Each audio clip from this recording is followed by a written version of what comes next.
Hello दोस्तों, welcome back to my channel. मैं थोल्ला बाई पीके में आपका स्वागत है। तो दोस्तों, आपका जो टॉपिक है वो है कैसे प्राप्त करोगे। इससे पहले मैंने बहुत सारी वीडियो इसका बताया भी है और 5-6 वीडियो ऐसे भी है जो बहुत अच्छे से रैंक कर रही हैं, बच्चे देख रहे हैं, क्योंकि वो बहुत ही ज़्यादा इंपॉर्टेंट रिएक्शन है। तो आप भी उन रिएक्शन को ज़रूर तैयार कर लीजिए। तो आज का जो आपका टॉपिक है इसमें मैं 5 रिएक्शन को बताऊंगा। 5 प्रश्न है। पहला प्रश्न है आपका एसिटिक अम्ल से एथिल एमीन। तो मैं हर एक प्रश्न के बारे में बताऊंगा। और सबसे पहली चीज़ तो क्या है, आपको हर एक प्रश्न का अणु सूत्र पता होना चाहिए। ठीक है, तो यहाँ पर क्या लिखा है, एसिटिक अम्ल लिखा है। और एसिटिक अम्ल का फार्मूला क्या होता है, तो इसका फार्मूला होता है, यहाँ पे हम लिख दे रहे हैं CH3COO और ये होता है H। ये होता है एसिटिक अम्ल का अणु सूत्र। और इससे हमें बनाना क्या है, हमें बनाना है एथिल एमीन। एथिल एमीन का फार्मूला, एथिल का होता है अणु सूत्र C2H5। ये होता है एथिल का अणु सूत्र। और यहाँ पर लिखा है एमीन। एमीन का अणु सूत्र होता है NH और यहाँ पे हो जाएगा 2। ये होता है एथिल एमीन का अणु सूत्र। तो अब हम कैसे करेंगे रिएक्शन को वो समझते हैं। तो सबसे पहले क्या लिखेंगे, सबसे पहले हम लिखेंगे यहाँ पर CH3COOH। ये हो जाएगा आपका CH और यहाँ पे 3, ये हो जाएगा COO और ये हो जाएगा H। इसका रिएक्शन करवाएंगे किसके साथ, अमोनिया के साथ, NH और यहाँ पर हो जाएगा 3। तो बनेगा क्या, सबसे पहले यहाँ पे देखो CH3 है ना, ये हो जाएगा आपका CH3, यहाँ पे हो जाएगा COO हो जाएगा, यहाँ पे H3 और एक H इसके साथ जुड़ जाएगा, ये बन जाएगा NH और यहाँ पर हो जाएगा 4। हर एक अणु सूत्र हम ज़रूर बताएंगे, पहले रिएक्शन को समझ लीजिए। क्या हुआ, यहाँ पे H3 था, इसके साथ एक H जुड़ गया, H4 हो गया और पूरा का पूरा रिएक्शन हम सेम वैसे लिख दिए। इसके बाद क्या बनेगा, इसको फिर से उठाएंगे, यहाँ पे हो जाएगा CH3 और ये हो जाएगा COONH और यहाँ पे हो जाएगा 4। इसको फिर से अणुओं में तोड़ेंगे तो यहाँ पे आपका हो जाएगा CH3CO हो जाएगा, NH और यहाँ पे 2 हो जाएगा। प्लस में देखो यहाँ पे CH3 हो गया, CO हो गया। H कितना था 4, हमने 2 लिखा, अभी 2 H बचा है और एक ऑक्सीजन। तो ये हो जाएगा आपका H और 2 यहाँ पर O हो जाएगा। इसके बाद क्या होगा, यहाँ पर इसको फिर से उठाएंगे CH3CONH2 CH3CONH और यहाँ पे हो जाएगा 2 और इसका रिएक्शन करवाएंगे हाइड्रोजन के 4 अणु के साथ। और उत्प्रेरक आपका रहेगा यहाँ पे LiAl और H तो हमने यहाँ पर लिख ही दिया, किसकी उपस्थिति में, ईथर की उपस्थिति में। ठीक है, ईथर की उपस्थिति में, मतलब ईथर का भी यूज होगा उत्प्रेरक के रूप में। तो होगा क्या, हमें क्या बनाना था, हमें बनाना था एथिल एमीन। देखो C यहाँ पर एक है और यहाँ पर एक है, तो कितने हो जाएंगे, C2 हो जाएंगे। H देखो 3 2 5 और 4 9 है, तो यहाँ पर हो गया 5 और NH और यहाँ पे हो गया 2। तो क्या क्या एडजस्ट हो गया, C हमारे पास 2 था, 2 खत्म हो गया, H3 और 2 5 थे, तो 5 यहाँ पर हो गए और 4 यहाँ पे, 2 यहाँ पर हो गए। अभी हमारे पास क्या बचा है, ऑक्सीजन बचा है और 2 हाइड्रोजन। तो ये हो जाएगा आपका H2O और ये आपका रिएक्शन हो जाएगा कंप्लीट। हर एक का मैं नाम बता दे रहा हूँ क्योंकि नाम तो आपको पेपर में लिखने ही पड़ेंगे। तो नाम क्या क्या है चलो समझते हैं। यहाँ पे लिखा है C2H5NH2, तो इसका नाम क्या है, तो ये है आपका एथिल एमीन। इसका नाम क्या है, एथिल, और ये हो जाएगा आपका एमीन हो जाएगा, इसका नाम हो गया। इसके बाद क्या लिखा, CH3CONH2, देखो यहाँ पर ही लिखा है ना, इसका नाम है एसीटामाइड। एसीटामाइड इसका नाम है, एसीटामाइड इसका नाम है। इसके बाद क्या लिखा है, यहाँ पे लिखा है CH3COONH4, तो NH4 को हम क्या पढ़ते हैं, अमोनियम। NH4 को हम पढ़ते हैं अमोनियम, और यहाँ पे CH3COO को पढ़ते हैं एसीटेट, अमोनियम एसीटेट हो जाएगा। CH3COO NH4 को हम पढ़ेंगे अमोनियम एसीटेट। तो ये हमारा हो गया पहला रिएक्शन कंप्लीट। आई होप आपको समझ में आ गया होगा। आप हर एक रिएक्शन को बहुत अच्छे से समझेंगे तभी समझ में आएगा, क्योंकि हर एक रिएक्शन अगर आपको तभी समझ में आएगा जब तक आपको अणुसूत्र नहीं पता होगा। तो अणुसूत्र को याद करना तो बहुत ज़रूरी है। तो अगला हमारा रिएक्शन है एनिलीन से बेंजीन डाई एजोनियम क्लोराइड। तो ये कैसे करेंगे, तो चलो यहाँ पे ये तो आपका हो जाएगा फिनॉल।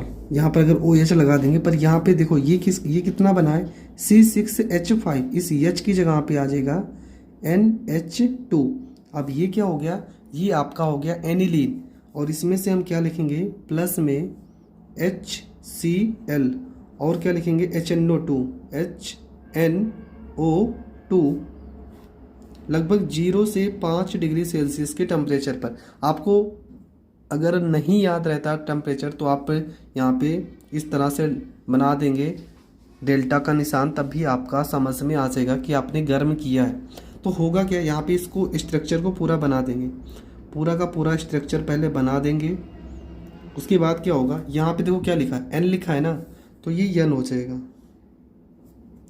यहाँ पे N हो जाएगा। और यहाँ पे क्या लिखा है, यहाँ पे Cl जो है इसके साथ आ जाएगा, यहाँ पे आ जाएगा Cl इसके साथ आ जाएगा।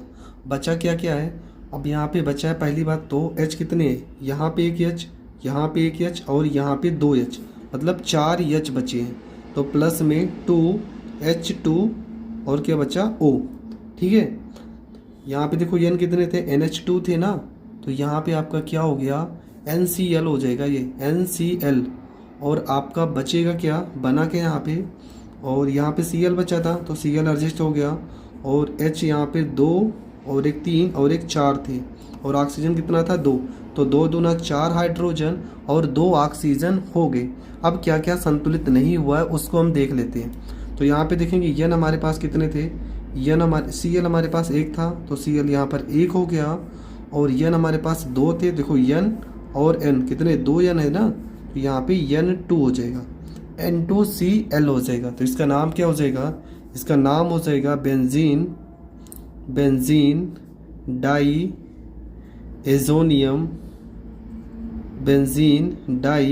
एजोनियम क्लोराइड, ये हो जाएगा, इसका नाम हो जाएगा। तो नाम आपको ज़रूर पता होना चाहिए। जिसका नाम आपको नहीं पता है आप ज़रूर पूछ लेना, कमेंट करना, मैं ज़रूर, नहीं तो आप गूगल से देख लेना, क्योंकि मुझे जो बहुत सरल होते हैं मैं उनका नाम नहीं बताता हूँ। फिर भी आपको अगर कोई नहीं आता है तो आप ज़रूर हमसे पूछ लीजिएगा। अगला आपका जो प्रश्न है उसमें लिखा है कि बेंजीन से आपको बनाना है टाल्विन बनाना है, बेंजीन से आपको टाल्विन बनाना है। तो ये रिएक्शन हम कैसे करेंगे, तो चलो सीखते हैं। तो आपका अगला रिएक्शन है क्लोरोबेंजीन रहेगा, ठीक है। यहाँ पे क्लोरोबेंजीन से टाल्विन ये हमें बनाना है, और इस अपक्रिया का एक और नाम है, वो नाम भी मैं बता दे रहा हूँ। इस अपक्रिया का नाम है उर्टज फिटिंग अभिक्रिया। तो यहाँ पर मैं लिख दे रहा हूँ, इस अपक्रिया का नाम क्या होगा, इसका नाम होगा उर्टज फिटिंग अभिक्रिया, उर्टज फिटिंग। वैसे नामकरण की मैं जितनी भी अभिक्रिया है मैं एक एक करके सारी बता दूंगा, पर यहाँ पर जो भी रिएक्शन नाम से रिलेटेड रहती है मैं ज़रूर लिख देता हूँ। तो इसका नाम है उर्टज फिटिंग अभिक्रिया। अब यहाँ पर क्लोरोबेंजीन का अणुसूत्र क्या है, तो इसका अणुसूत्र हो जाएगा C6H5 हो जाएगा, और यहाँ पे हो जाएगा Cl हो जाएगा। ये हो जाएगा क्लोरोबेंजीन का अणुसूत्र। हमें बनाना है टाल्विन, और टाल्विन का अणुसूत्र होता है C6H5 होता है, और यहाँ पे हो जाएगा CH, और यहाँ पे हो जाएगा 3। अब यही आपको सोचना है कि ऐसे कौन से पदार्थ लें जिससे हमें ये प्राप्त हो जाए। तो सबसे पहले तो हमें क्लोरोबेंजीन को लेना ही पड़ेगा, C6H5, और यहाँ पे लिखा है Cl, और आपको पता है Cl को हमें काटने के लिए अगर हम Na ले लेते हैं, सोडियम धातु, और इसकी क्रिया यहाँ पे CH3 भी लाना है, तो CH3 लाने के लिए हम मेथिल क्लोराइड ले सकते हैं, मेथिल क्लोराइड CH3Cl ये ले सकते हैं। और किसकी उपस्थिति में, अगर उर्टज अभिक्रिया रहेगी तो हमेशा उत्प्रेरक आप शुष्क ईथर ही लिखोगे, उत्प्रेरक आपका हो जाएगा शुष्क ईथर। होगा क्या, देखो यहाँ पे Cl है, यहाँ पे Na, यहाँ पे Cl 2 है, Na अकेला है, तो यहाँ पे 2 से कर लेंगे गुणा, ये हो जाएगा 2NaCl हो जाएगा। अब क्या क्या बचा है, देखो यहाँ C6H5 है, तो ये हो जाएगा C6 हो जाएगा, H5 हो जाएगा, और यहाँ पे CH3 लिखा है, ये हो जाएगा आपका CH3। और इसका नाम क्या है, इसका नाम ही आपका टाल्विन, क्या नाम है, इसका नाम हो जाएगा आपका टाल्विन हो जाएगा।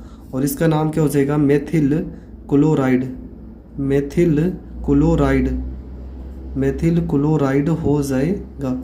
इसका नाम आपको पता है सोडियम क्लोराइड इसका नाम हो जाएगा। तो ये रिएक्शन इंपॉर्टेंट है क्योंकि ये रिएक्शन पेपर में पूछी गई है कि क्लोरोबेंजीन से टाल्विन, तो ये आपको इतना लिख देना है, आपका पूरा का पूरा रिएक्शन कंप्लीट हो जाएगा। अगला आपका रिएक्शन है और इसमें लिखा है कि एसिटिक अम्ल से हमें बनाना है एसीटोन। तो सबसे पहले हमें इनका अणु सूत्र पता होना चाहिए, तभी हम रिएक्शन को कर पाएंगे। तो एसिटिक अम्ल का तो अणु सूत्र आप जानती हैं, ये होता है CH3COOH, और हमें बनाना है एसीटोन। एसीटोन का अणु सूत्र होता है CH3COCH, और यहाँ पे हो जाएगा 3 हो जाएगा। तो ये हो जाएगा आपका एसिटिक अम्ल से एसीटोन। तो सबसे पहले क्या लिखेंगे, सबसे पहले यहाँ पे CH3 और COOH का हम अभिक्रिया कराएंगे कैल्शियम हाइड्रोक्साइड CaOH का होल ट्वाइज के साथ अभिक्रिया कराएंगे। तो प्राप्त क्या होगा, देखो यहाँ पे लिखा CH3COO, तो ये हो जाएगा CH3 और यहाँ पे COO पूरे का होल ट्वाइज। यहाँ पे 2 आ गया, यहाँ पर तो 1 अणु है, तो यहाँ पर 2 से करेंगे गुणा, और क्या हो जाएगा, यहाँ पे क्या बचा है Ca, तो इसके साथ लग जाएगा Ca प्लस में क्या बचा है, यहाँ पे H कितने 2 और यहाँ पे 2 4, तो ये हो जाएंगे आपके 2H2 और ये हो जाएगा O हो जाएगा। इसके बाद क्या करेंगे, यहाँ पे इसी चीज़ को हम इस तरह से लिखेंगे CH3COO को कैल्शियम के साथ 2 बार लिख लेंगे CH3COO, ठीक है। इसी चीज़ को हम इस तरह से लिखे हैं और इसका करवाएंगे शुष्क आसवन, ठीक है, इसका करवाएंगे शुष्क आसवन, शुष्क आसवन। तब प्राप्त क्या होगा, देखो यहाँ पे क्या लिखा है CH3 लिखा है, तो ये हो जाएगा CH3, यहाँ पे CO लिखा है ना, तो हो जाएगा CO और CH3 हो जाएगा, CH3 हो जाएगा। प्लस में क्या बचेगा, कैल्शियम बचेगा और एक C बचा है, तो एक C हो जाएगा। और O कितने हैं, देखो 2 2 4 थे, हमने 1 लिखे हैं, 3 बचे हैं, तो CO3 हो जाएगा। तो ये आपका बन जाएगा एसीटोन। इसका क्या नाम है, तो इसका नाम है कैल्शियम एसीटेट। इसका क्या नाम है, तो इसका नाम हो जाएगा कैल्शियम एसीटेट। और ये आपका तो एसीटोन है जो आपको बनाना था।